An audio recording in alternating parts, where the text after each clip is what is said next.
Okay, so taking a quick look at a replay between Lubu and Sweaty Scald, whatever the hell it is, SSC, and Div C NGS. The early game, there was a little bit of macro stuff I wanted to talk about, but for right now, I'm just gonna look at the second tribute fight because I think that's the start of all the problems that come on this match. So we're gonna go ahead and stay on Alan here because he's the tank. He's gonna be anchoring, and he anchored pretty far out, and so this gives us the best idea. So problem number one is Spartacus is way, way, way too deep down here. Obviously, three people. We know Kira's late. Now we don't necessarily have all that vision. Falstad's also late. But the Malthael should just not be this far in lane. There's just no reason, especially when we're trying to take tribute. But even in general, I would say this is too far in lane with missings. So we throw Empowered E out here, and I don't know why. I guess to try and stop the stall. But there's just no reason, because this exact thing happens, yeah. Unstoppable through an ease. It's okay, so we've wasted both our stuns, whatever. I really like the face melt there, because bouncing them back doesn't do anything. She has to run all the way up to melee range now, or condemn range, like max range condemn. And there's really nothing you can do about it, so I would just save face melt for a more opportune time. That way it's not on cooldown. Okay, so Mephisto's showing. So this is good. We're going to have Power Slide, and I assume E is back up. It's going to be back up in time. So all we want to do here is let this happen, move up, Power Slide into E, into whatever Deckard has on tap, which is nothing, so I guess nothing from Deckard. But regardless, you're getting multiple stuns in a row with a Falstad, KT, ETC, and this Mephisto should die. Also of note, Spartacus is dead, but the good news is everyone is busy down here dealing with Malthael. So you're essentially trading here. So what happens? So Mephisto comes back, we threw Living Bomb, and Bandit walks back towards Tribute. Falstad's also not aggressively like walking up to get aggro. We also have Barrel Roll. If you want to be really aggressive, we could have Barrel Roll to this side and just kind of wedged him in there because we know Shade's down. So there's the slide, but there's no follow-up from either DPS. Falstad's not even autoing. Falstad throws a Q that misses and gets booped back into. Bandit actually gets condemned in. And Mephisto gets to walk away. Like, if this isn't a kill, it's minimum you get 50-60% of their life if you execute properly. And since KT had most of his buttons, I mean, I think that's a kill.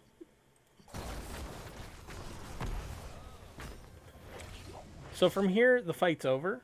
All it is minimizing damage and potential stall. And you're still here, which is unfortunate. I would have immediately tried to all walk down towards the safety of the fort. Falstad goes down for his trouble. No one's around to get on Ruby. And then we get out, but we lose one more hero than we really need to, and we lose Tribute.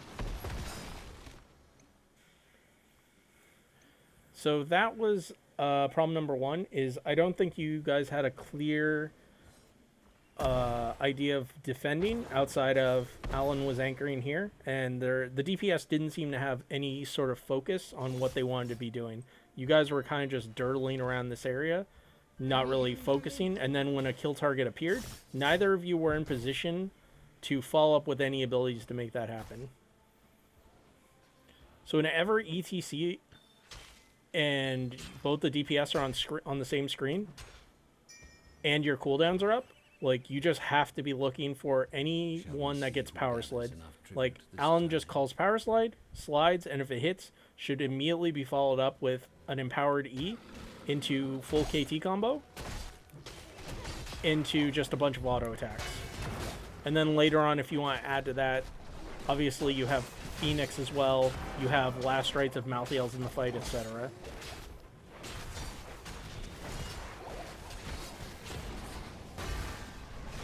So boss is a little late here, which is unfortunate because now you lose bot 100% of the time instead of just usually.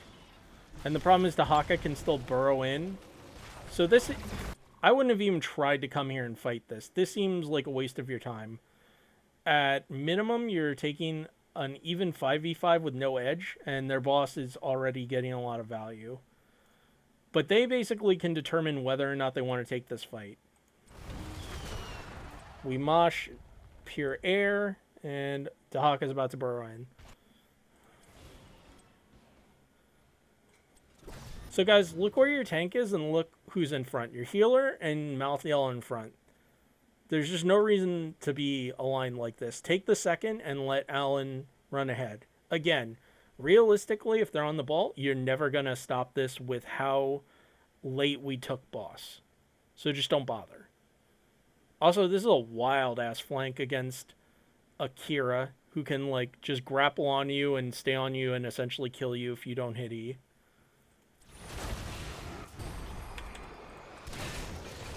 So we slide in, and obviously we tried to catch the shade with the mosh. But god, that really hurts. Because now your chances of winning this fight have dropped from, like, very unlikely to just non-existent unless they really screw up. Dahaka pops in. This fight, the good news is he misses tongue.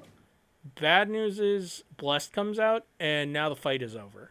As soon as this Blessed hits, the fight's over. You have to leave. Like, it's done. These two are almost certainly dead. You can, like, throw a Ruby in and hope for the best. This is the one time... I say that, but actually, I guess Streak, you can just gust right here, and they have a shot at least. Oh, did that hit Streak too? Oh, that's unlucky. It was... It did... Oh, damn. Yeah, that's unlucky. Too bad. That feels like max range. See, yeah, because the problem is now we have the sleep, but doesn't matter. The Durant's already rooted, and the Kira missed it by timing her E. Like, you got a huge sleep and a big gust, and it just didn't matter. You did save Alan, which is good. I don't know if it was worth all of your cooldowns, but probably. So that was more unlucky than anything else, because realistically, if the Blessed is like a few pixels away, Streak doesn't get hit, and he can just gust them off, and hopefully that's enough. But in general, I just wouldn't have even chased down here. There's just no upside for you.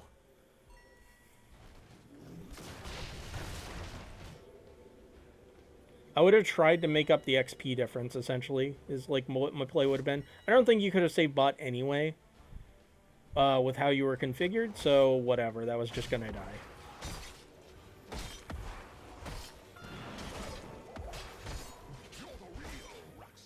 So we essentially give top 4 here, which again is fine. We just lost a fight. We got chunked.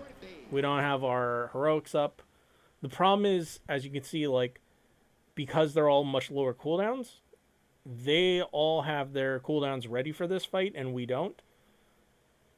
So realistically, I think you almost should give the curse here, or at least consider giving the curse here. Especially because you're going to have bruisers pushing mid, and because these two forts are gone, the waves are going to be pretty pushed in, so you might actually be able to get some safe soak. Not both lanes, I don't think, but at least one. If they 5-man mid and clear bruisers, and you can give up the fort and just safe soak and basically even up in XP.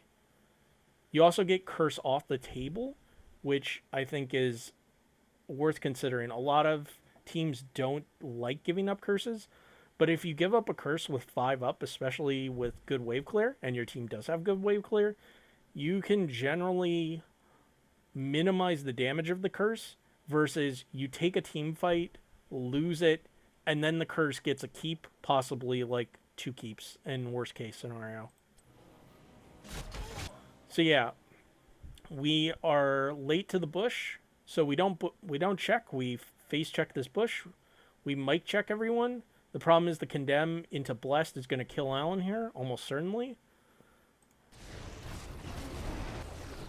Surprisingly, doesn't come out from Joe. She has everything, but she just doesn't do it. I'm really surprised by that. 100%, this should have been Alan stuck in place, stunned, and then possibly Duranced.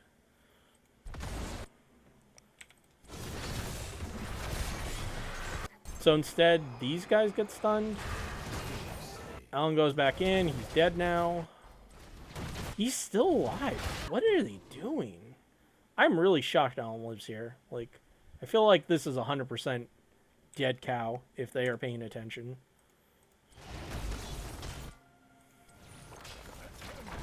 So at this point, once again, Mal's dead. Oh, that's unlucky. So Condemn Ari was out. ISO's out. Okay, we got the slide, and we're safe. Doesn't matter. Just leave. Just leave. Yeah. That's cute. Ogle's here. He thought about jumping on you guys. You shall know my wrath. So again, nobody checked Bush. ETC checked with his face. ETC should have died right there. Didn't. But as soon as this happens, you guys are out of position for a fight. Like, 2 of you were still here. 1 of you was trying to get tribute. Which realistically wasn't going to happen. Alright. I'm going to cut it here, and I'll make a part 2. Thanks for watching.